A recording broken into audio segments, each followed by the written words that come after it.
আজি আমি ফেসবুকত ফলোৱাৰ্স কেনেকৈ বঢ়াব আৰু ফেসবুকৰ যে ফলো অপশনটো কেনেকৈ আনিব সেই বিষয়ে আজি এই ভিডিওটোত সবিশেষ আলোচনা কৰা হ'ব। প্ৰথমতে ফেসবুক পেজখন ওপেন কৰি লোৱা আছে। সো ওপেন কৰা হল। ওপেন কৰাৰ পিছত সো আপোনালোকে এটা অপশন চাব যে যেটো ইয়াৰে 3 ডট আছে। এই 3 ডট অপশনটো ইয়াতে ক্লিক কৰিব লাগিব। সো ইয়াতে ক্লিক কৰি দিয়া হল। যেহেতু আজি এই ভিডিওটোত আলোচনা কৰা হ'ব যে ফেসবুকৰ ফলোৱাৰ্স কেনেকৈ বঢ়াব আৰু ফলো অপশনটো কেনেকৈ আনিব। সো ফেসবুকত ফলোৱাৰ্স বঢ়াবলৈ হলে যেটো ফলো অপশন আছে সেই ফলো অপশনটো সো প্ৰথমতে আনিব লাগিব আৰু ফলো অপশনটো আছে নে এটো প্ৰথমতে চেক কৰি লোৱা হল আৰু চেক কৰাৰ কাৰণত প্ৰথমতে ইয়াতে ক্লিক কৰাৰ পিছত যেটো লগো আছে ফেসবুকৰ এই অপশনটো ইয়াতে সো ইয়াতে ক্লিক কৰি দিব লাগিব। ইয়াতে ক্লিক কৰি দিয়া হল। লগত ক্লিক কৰাৰ পিছত ইয়াৰে যেটো 3 ডট আছে এই 3 ডট অপশনটো ইয়াতে ক্লিক কৰিব লাগিব।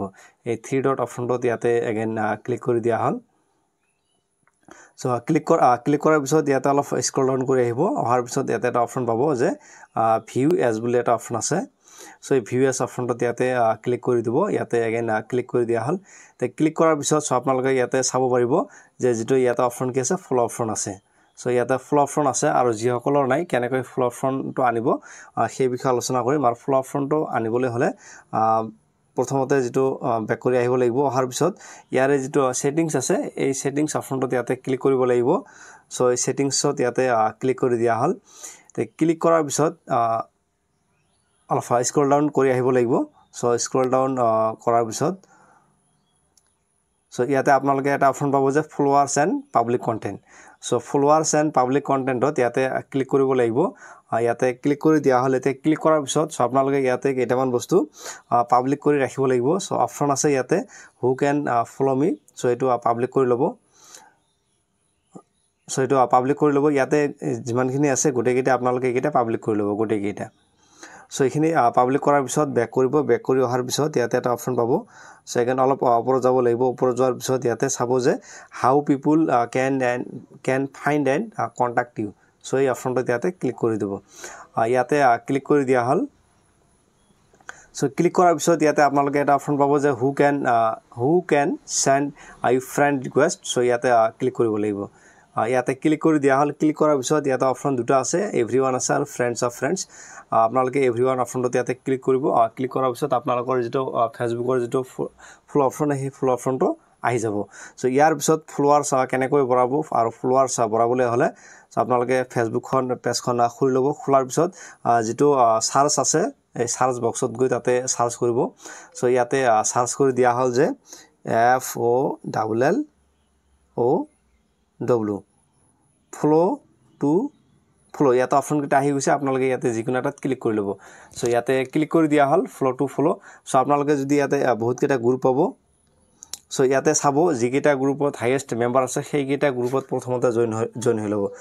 চাবছ ইয়াতে দিয়া আছে যেটো গ্ৰুপ আছে যে ফলো টু ফলো। ইয়াতে 262k মেম্বাৰ আছে। সো তাৰ পিছত যদি চাই 254 আছে 150k আছে আৰু বহুত গ্ৰুপ আছে। আৰু যদি এটোত আপোনালোকে চাই কিমান আছে যে 254 আছে।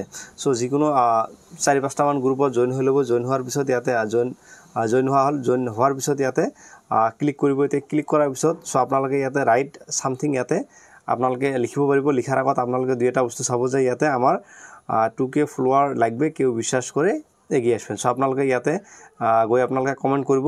সো কমেন্ট কৰিলে সো আপোনাক ফলো কৰিব আৰু আপুনিও বিলাকক ফলো কৰি লব। এনেকৈ আপোনালোকে ফলোৱাৰ্সটো বঢ়াব পাৰিব। আৰু যদি 2-3টা মান কমেন্ট চাই তেতিয়া হলে কনফিউজটো ক্লিয়াৰ হৈ যাব। So follow for follow. So ইয়াতে সো আপোনালোকে ইয়াতে চালে গম পাব। আৰু আপুনি কেনেকৈ কমেন্ট কৰিব ইয়াতে ৰাইট সামথিংত গৈ ইয়াতে লিখিব যে ফলো FOLL ফলো টু ইয়াতে ফলো বুলি লিখিব ফলো। সো এটো লিখি সো আপোনালোকে ডাইৰেক্ট ইয়াতে পোস্ট কৰি দিব। সো পোস্ট কৰি দিয়া হল। এটা আপোনাৰ কমেন্টটো চাই বেলেগে আপোনাক ফলো কৰিব আৰু আপুনি বেলেগক ফলো কৰিব লাগিব। এনেকৈ ডেইলি 15-20টা ফলোৱাৰ্স বঢ়াব পাৰিব আৰু এক্টিভ এইবোৰ ফলোৱাৰ হয়। এনেকৈ ফলোৱাৰ্স বঢ়াব পাৰি। আৰু যদিহে চেনেলটোত নতুনকৈ ভিজিট কৰিছে সাবস্ক্ৰাইব কৰি বেল আইকনটো অন কৰি লব। আৰু যদিহে নতুনকৈ ইউটিউব চেনেল খুলিম বুলি ভাবিছে বা খুলিছে তেতিয়া হলে কমেন্টত ডান বুলি লিখিব আৰু আপোনাক বেক কৰি দিয়া হ'ব যে সাবস্ক্ৰাইব কৰি দিয়া হ'ব।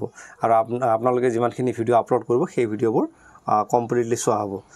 Thank you very much for watching. Thank U.